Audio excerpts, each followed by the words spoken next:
আমি মোহাম্মদ সারুদ্দাবাদ করি আদর্শ কৃষি পরিচালক। আমি আজকে খালিঘর সম্পর্কে আলাপ করবো এবং করার কিছু কৌশল আছে। এক এক শিক্ষক এক একটা কৌশল অবলম্বন করে। আমি আমার কৌশলটা আমি যেটা জানি সেই জিনিসটা আমি ছাত্রছাত্রীর সামনে উপস্থাপন করতেছি।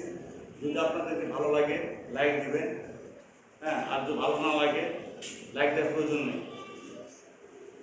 এখানে খালি করে নীল লেখা আছে, এখানটায় কি লেখা আছে? মাঝখানে খালি ঘর থাকলে বিয়োগ থাকলে বিয়োগ, মাঝখানে খালি ঘর আছে, কিন্তু মাঝখানে খালি ঘর আছে, বিয়োগ থাকলে বিয়োগ 55 55 36 36 9 19, দেখেন 19 হলে কিন্তু 19।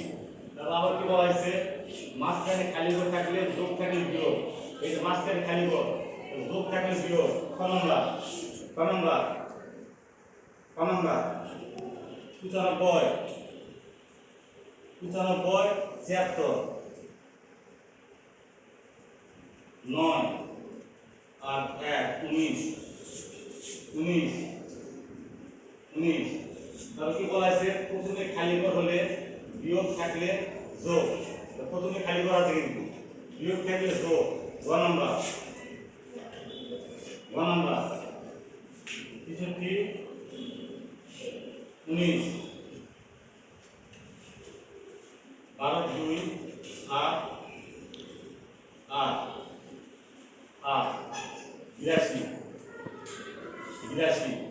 আবার কি বলছে? প্রথমে খালি ঘর থাকলে যোগ থাকলে বিয়োগ। তাহলে প্রথমে খালি ঘর আছে, যোগ থাকলে বিয়োগ, যোগ থাকলে বিয়োগ। 1 নম্বর যোগ আছে, কিন্তু তাহলে 38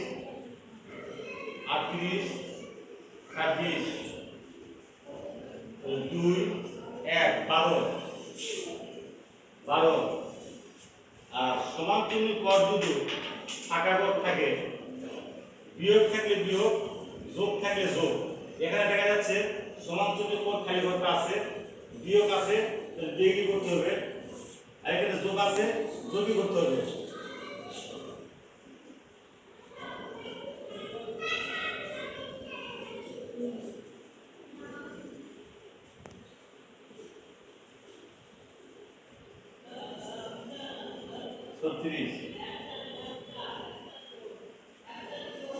এখানে যোগ, যোগই করতে হবে।